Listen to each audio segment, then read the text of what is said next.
आज का संदेश परमेश्वर के दास नेल्सन थॉमस मुंबई से बांटा जाएगा।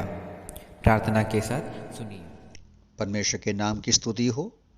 शुभ संदेश के हमारे सारे श्रोताओं को प्रभु यीशु मसीह के श्रेष्ठ नाम में नमस्कार और अभिनंदन।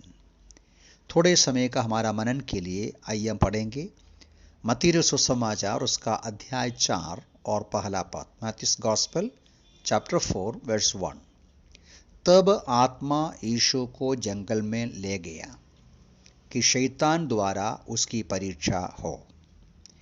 पिछले हफ्ते हमने यीशु मसीह को यर्दन के नदी में बपतिस्मा लेते हुए और उसके पश्चात पवित्र आत्मा के भरपूरी में और अगुवाई में जाने वाले यीशु को देखा। यहाँ मत्ती बताते हैं कि पवित्र आत्मा बपतिस्मा के बाद यीशु मसीह को कहाँ लेकर गया।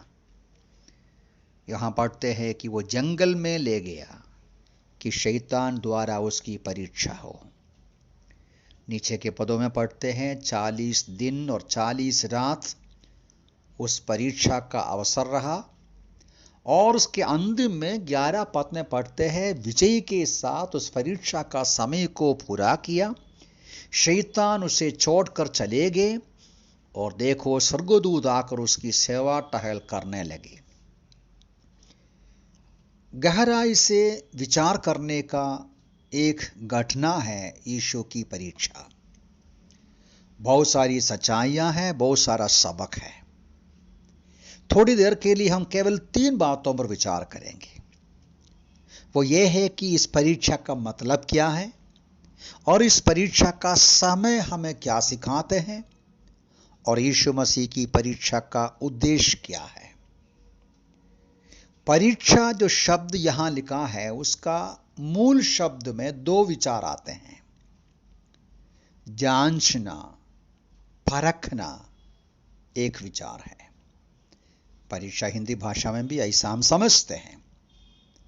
सोना चांदी ऐसी बहुमूल्य जो चीजें होते हैं वो परखते, उसका मूल्य को परख कर देखते हैं, जांच कर देखते हैं। पढ़ाई किया हुआ बच्चों का परीक्षा हम इस बात को जांचते हैं कि वो कितना पढ़ाई किया है। तो परीक्षा का पहला अर्थ यह है कि परखना या जांचना, कितना योग्यता है, कितना मूल्य है।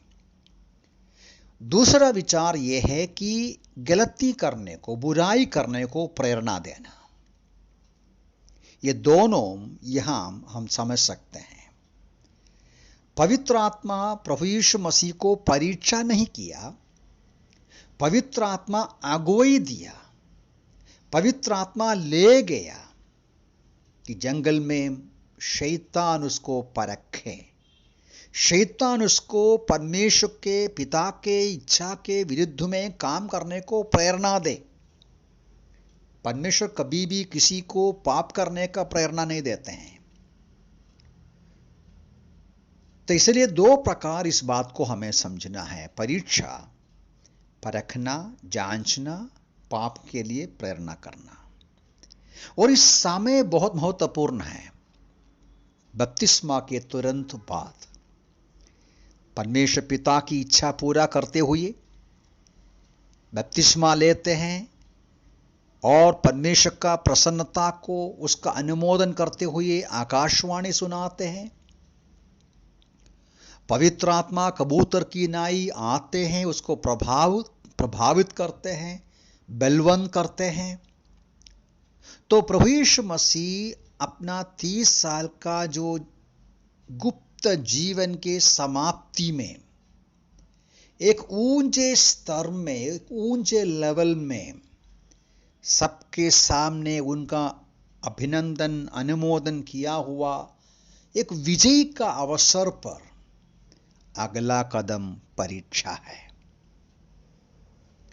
यह बहुत विचार करने की सच्चाई है। कबूतर की नाई पवित्र आत्मा उतरते हैं, उसके बाद उनको परीक्षा का अवसर है।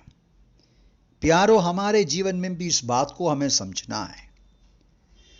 जब हमको लगता है हम ऊंचे स्थान में हैं, हम आज्ञाकारी है, परमेश्वर प्रसन्न है, पवित्र आत्मा की भरपूरी अनुभव करते हैं, हम सही दशा में हैं, सही लेवल में हैं। परखने का समय सामने है, परीक्षा का समय है। यह गंभीरता से विचार करना है। प्रभु यीशु मसीह की परीक्षा का उद्देश्य क्या है? हम समझते हैं पिता परमेश्वर ने उनका अभिनंदन किया, ये मेरा प्रिय पुत्र है।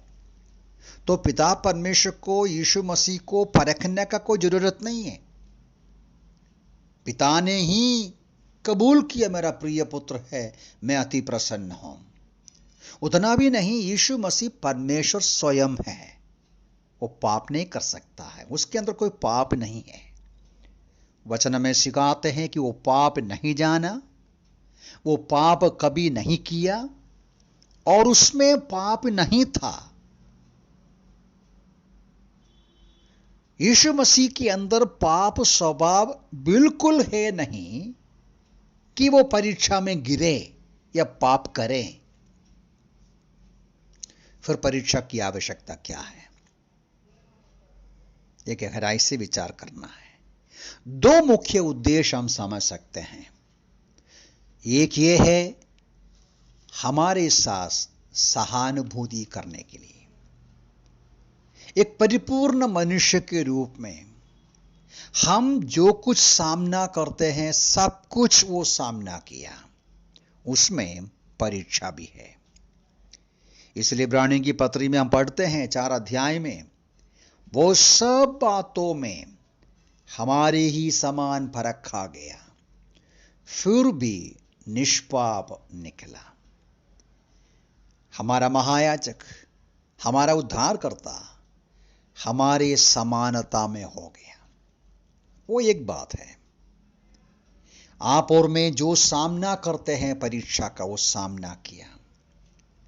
लेकिन उससे बढ़कर के एक बात है, वो ये है हमारा प्रभु यीशु मसीह जो उद्देश्य में आया, वो क्या उद्देश्य है? हमारा उद्धारकर्ता बनना, हमारा छुड़ाने वाला बनना, हमारा आत्मा का उद्धार के लिए, मुक्ति के लिए मृत प्रायश्चित का बलिदान हो जाना, हमारा छुटकारा देने वाला, उनका योग्यता को डेमोन्स्ट्रेट करना, दिखाना। परमेश्वर को दिखाने के लिए नहीं, पवित्र आत्मा को दिखाने के लिए नहीं, आपको मुझे दिखाना, संसार को दिखाना। यीशु मसीह पाप नहीं कर सकता। वो कितना भी बहुत बड़ी परीक्षा का सामना करें, वो पाप नहीं करेगा, पाप नहीं कर सकता। ये बात को सारे संसार के सामने घोषणा करने के लिए, दिखाने के लिए, प्रदर्शित करने के लिए प्रभु यीशु मसीह की परीक्षा का आवश्यकता हुआ। अब जानते हैं आदम एदन की वाटिका में वो परीक्षा का सामना किया, पराजित हो गया। पहला मनुष्य जहां पराजित हो गया, दूसरा मनुष्य यीशु मसीह विजयी हो गया और वो योग्य साबित हुआ। वो योग्य, उसका योग्यता का प्रदर्शन हुआ कि वो पाप नहीं कर सकता, निर्दोष निष्कलंक मेमना है जो हमारे पाप के बदले मृत्यु सह सकते हैं। हम इस बात को गहराई से आगे विचार करेंगे। हम इस प्रभु यीशु मसीह का हम धन्यवाद करें जो पाप को छोड़कर हर एक बात में हमारे समानता में परखा गया, शैतान के ऊपर विजयी हो गया। और इस यीशु मसीह में होकर हम भी परीक्षाओं के ऊपर विजयी पा सकते हैं। यदि यीशु मसीह परीक्षा का सामना किया तो हमें भी सामना करना पड़ेगा और यीशु मसीह में होकर हम विजयी हो सकते हैं। हम इस प्रभु यीशु मसीह का धन्यवाद करें, उसका आदर करें और उसके पीछे हो लें और उसके बहुत बड़े उस कार्य के लिए हम प्रभु का धन्यवाद करें। प्रभु इस वचन से हमें सहायता करें। प्रभु के नाम की महिमा हो।